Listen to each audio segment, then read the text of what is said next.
Welcome back, everybody, to the Timmy Thom Show. It's a little different today because I am Tim's son. The youth have it all. Just kidding. It's still me. I just shaved my beard. First time in years where I've done it. That's it. Yes. So next time you see me, I'll have a beard. He looks like a mere youth. Just a wee little lad. Yes, he's a wee little lad. On today's episode, what if we told you... If I shave mine, would I look as young as you? We can try. We can try. Yeah. I'll keep that in mind. On today's episode, what if we told you that there is a certain group of people that want you to be able to give up your freedoms, your equality, and to be a citizen of the world at whatever cost. And regardless of if you want to do it or not, they are willing to manufacture crises and pandemics to do so. Well, that's reality, folks. We're going to talk about today the World Economic Forum. So, World Economic Forum, the Great Reset. We did a video on this previously. If you don't know about it, you can check out the video here. We'll put a link. But the World Economic Forum is basically a group of people that go to Davos, Switzerland every single year. That's put together by Klaus Schwab. He's a German guy, looks like a Bond villain, talks like a Bond villain. And basically they get together to try to solve the inequalities of the world. They have a 2030 agenda where they tell you exactly what they want to do. You will own nothing and you'll be happy. America won't be a superpower. Western values will be no more. There'll be a global tax on carbon, etc. Well, this week they met in Davos, Grandpa. And what type of things are coming out of this convention this year? Well, as Tim said, they have a program for setting all the things right that are wrong with the world. Unfortunately, their list of things that are wrong with the world don't always correspond to my list of things that are wrong with the world. They don't always correspond to God's list of things that are wrong with the world either. Their idea is, we know what's best for people, and we're going to manufacture whatever we need to do to set up a situation where people will have to follow what we tell them. Well, they have a list of all the ills that are wrong with the world based on what they think. Climate change. Which is hilarious because how do they all get to Davos? Jet fuel. Yes, but the climate change is very important. Inequality of distribution of wealth. Wealth needs to be spread apart. Everybody needs to be protected against pandemics and diseases and illnesses. So we need to have a global surveillance system. We need to have a global system that will, for their own good, force people to be vaccinated. Electronic currency. And in fact, even some of them are suggesting things like implanting certain things in the body that can be triggered from outside the body that will make the body respond certain ways. Because if there were a huge pandemic or a virus that we couldn't control, how would we control it and keep it from infecting the whole world? Exactly.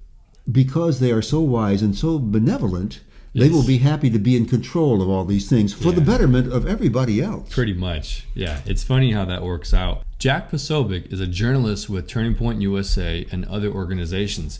He was in Davos with another journalist named Savannah, and he was actually detained, get this, by the World Economic Forum police. They have their own police force. I don't know who elected these people, who told them they could be in power. I mean, we'll throw the patch up on the screen right now.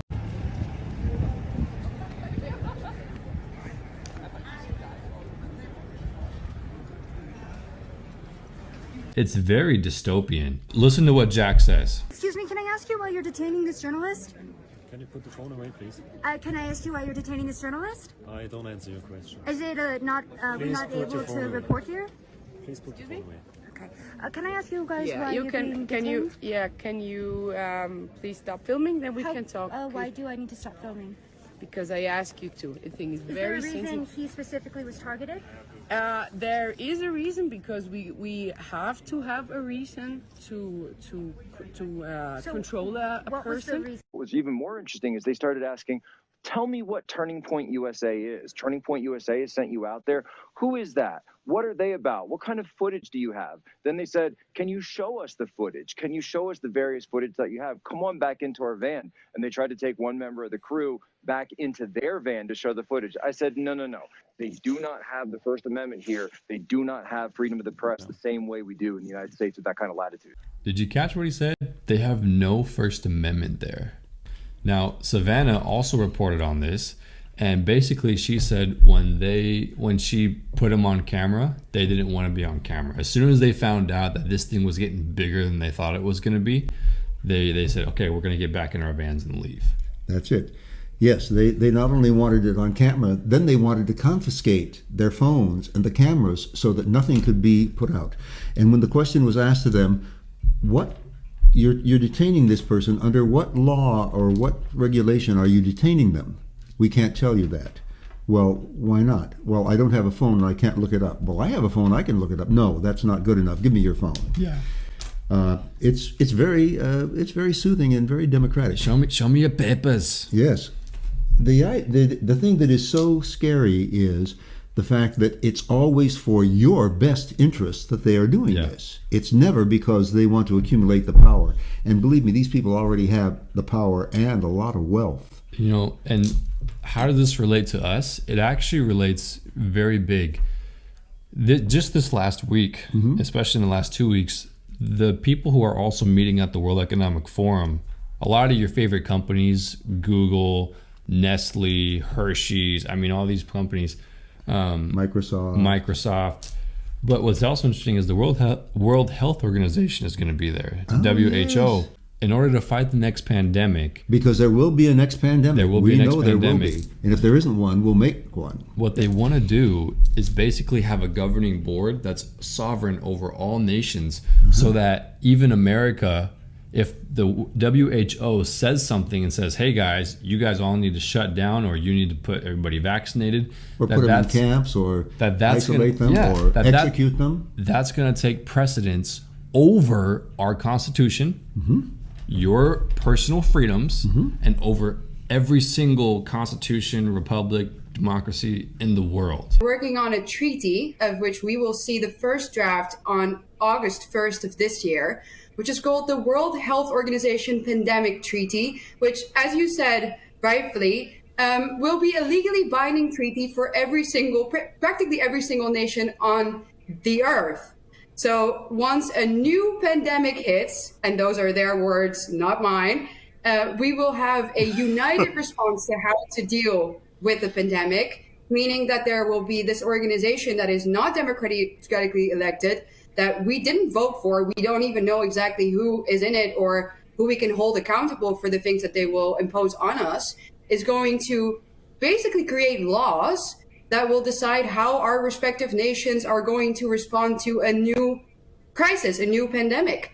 So this is huge news, and it's very dangerous, but as indeed, we're not hearing anything about it. No, and as you say, I don't know if you object to it. I don't know where you go to. What polling station do you go to vote out Dr. Tedros?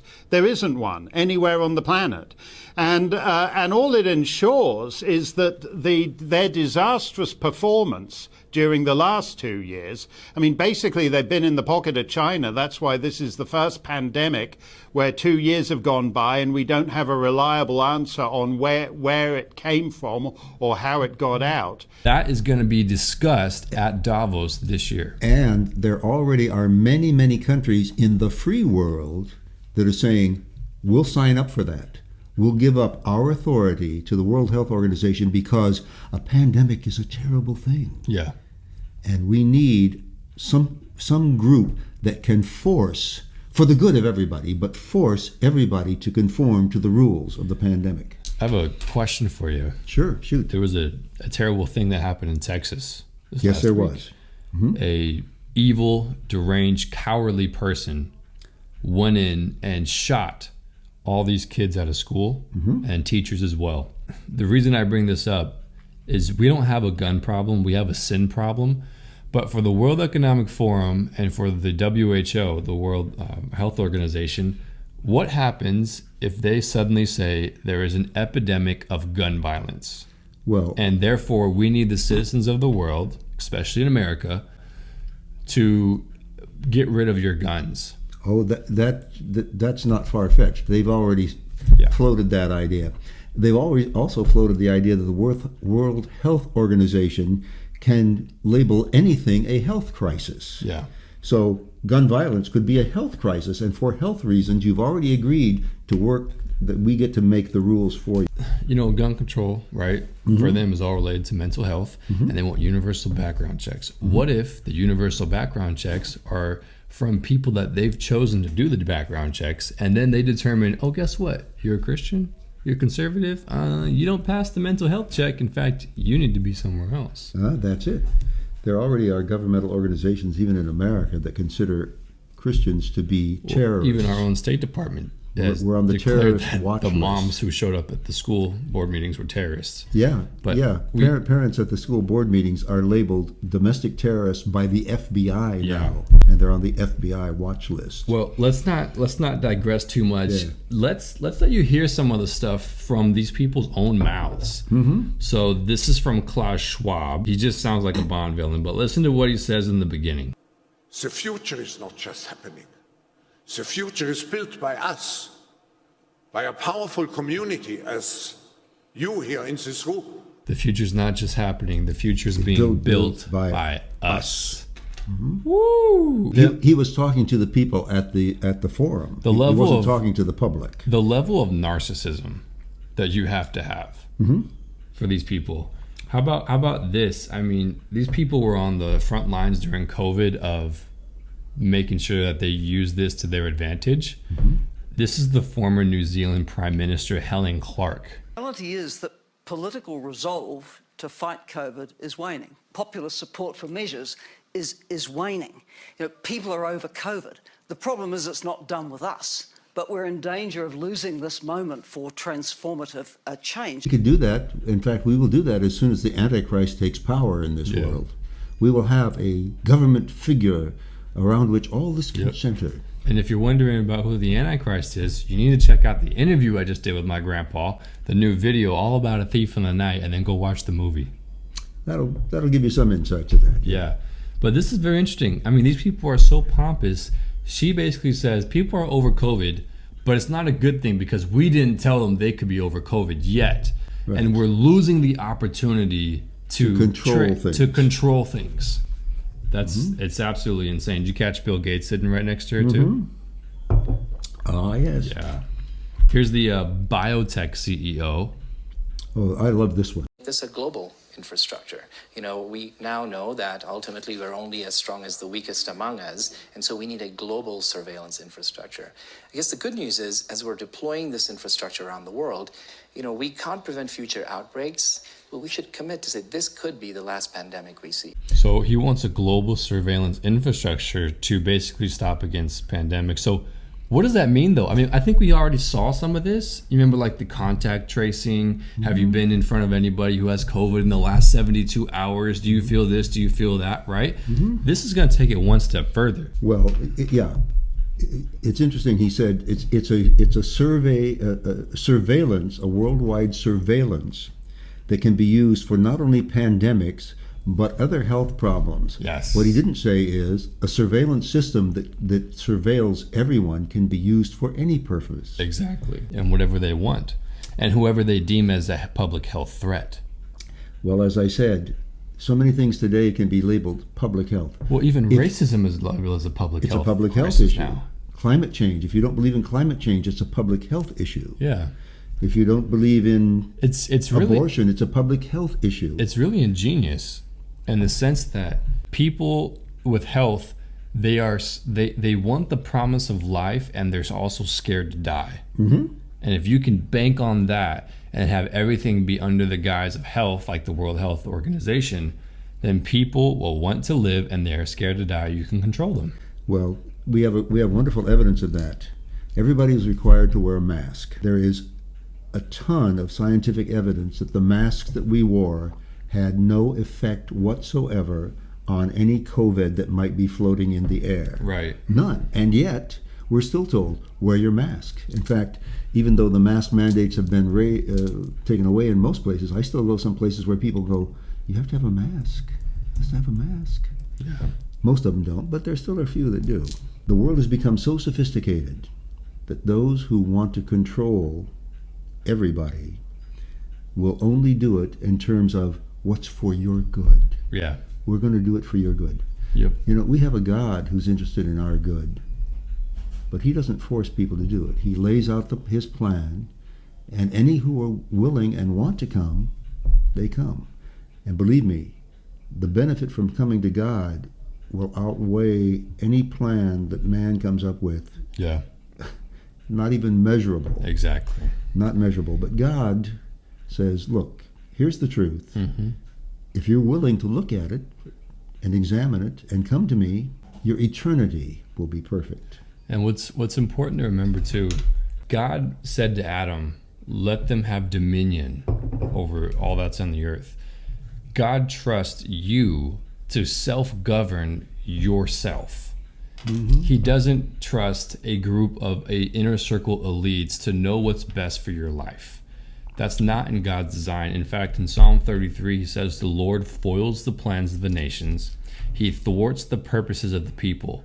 But the plans of the Lord stand firm forever, the purposes of his heart through all generations. Blessed is the nation whose God is the Lord.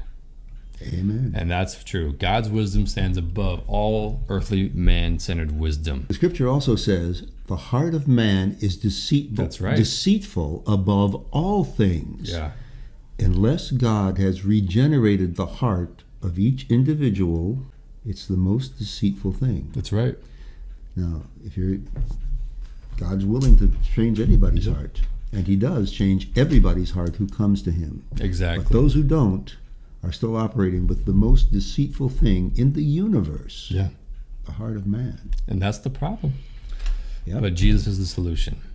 So what do you think about the World Economic Forum? Let us know in the comments what you think, but also share this with a friend. Like this video if you can. It's free to do so. It helps us out a ton.